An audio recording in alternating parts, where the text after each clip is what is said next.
Bonjour à tous et bienvenue dans cette vidéo de tutoriel Nalios. Dans cette vidéo, je vais vous montrer en fait comment fonctionnent les contrats en V17 sur Odoo pour vos employés. On verra qu'en fait ça peut générer non seulement, vous pouvez créer des contrats, générer des offres, avoir un package salarial et un configurateur de salaire, mais vous pouvez également via les contrats générer des prestations, donc pour la paye, si vous gérez la paye dans Odoo, et on verra plus tard que ça a également un lien avec les congés, puisque les congés peuvent également générer cela. Donc comment est-ce que cela se passe? Donc imaginons que je fasse un nouveau contrat pour un nouvel employé. Donc je vais d'abord aller créer mon employé, qu'on va aller appeler Monsieur X. Et Monsieur X, je ne pense que je n'ai pas de champ obligatoire. Parfait. Monsieur X n'a pas encore de contrat. Donc soit vous allez directement ici créer un nouveau contrat, soit vous pouvez aller dans contrat au niveau des employés, donc employé, employé, contrat. Si vous ne passez pas par si vous n'utilisez pas le clavier ou que vous n'avez pas l'habitude d'utiliser le clavier, vous pouvez aller dans, moi c'est plutôt l'inverse d'ailleurs, dans employé, configuration, et alors ici vous allez aller employé, employé, pardon, contrat. Ici on va créer un nouveau contrat qu'on va créer Monsieur X contrat. Tout simplement, on va choisir notre employé, donc qui est Monsieur X, sa date de début du contrat. Donc moi je vais dire que Monsieur X il commençait en janvier et il n'a pas spécialement de date de fin. Hop, par contre je dois lui mettre un responsable RH qui sera Camille Couqueroux à ce niveau-ci. Donc voilà, qu'est-ce qui est très important quand vous configurez un contrat comme ceci? En fait, c'est tout simplement le type de salaire. Donc ici, on est sur un salaire fixe et pas un salaire horaire, il ne sera pas payé à l'heure. Il a un horaire de paye qui est mensuel, donc il va recevoir sa paye tous les mois. Il est payé 100 € par mois parce qu'on paye très très bien, comme ceci. Et alors, salaire pour la paye, ici, c'est à la signature du contrat, mais donc c'est 100 € également, comme ceci. Voilà. On peut lui mettre un poste, un département, une commission paritaire s'il en a une qui est spécifique.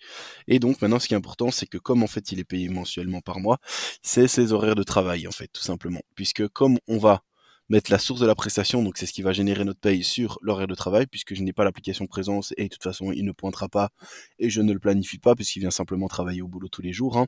Il a un salaire fixe en fonction de son horaire de travail, qui lui est un horaire 40 heures semaine. Alors on peut aller vérifier l'horaire comme ceci et on voit qu'il travaille le lundi de 8 à 17 avec une heure de pause à midi, pareil tous les jours en fait tout simplement, ce qui lui fait 8 heures par jour et donc bien un total de 40 heures semaine à ce niveau-là.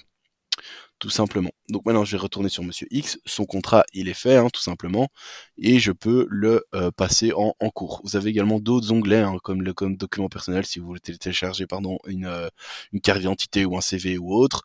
Les détails du contrat qui vous permettent d'ajouter certaines choses, donc s'il travaille en temps partiel, s'il y a un modèle de contrat qui est mis à jour ou autre.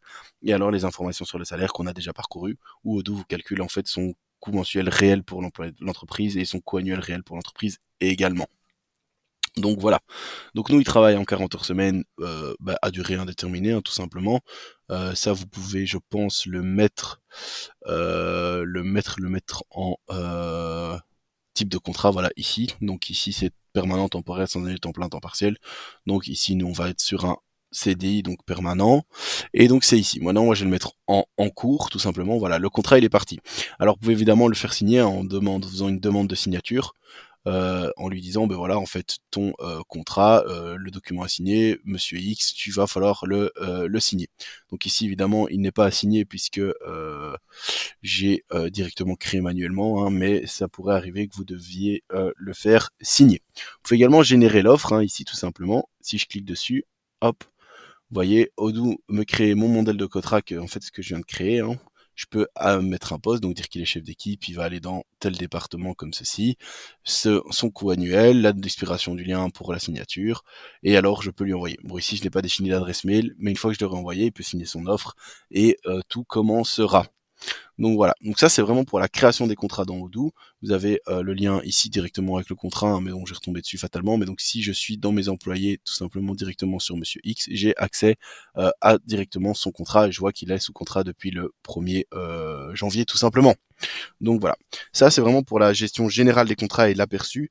Et on va voir dans les deux prochaines vidéos l'influence que ça a au niveau de la paye et l'influence que le congé peut avoir aussi également au niveau de la paye. Donc voilà, si vous avez des questions par rapport à ça, n'hésitez pas à nous les laisser en commentaire, on se fera un plaisir d'y répondre. Et en attendant, je vous souhaite une bonne journée et je vous dis à bientôt.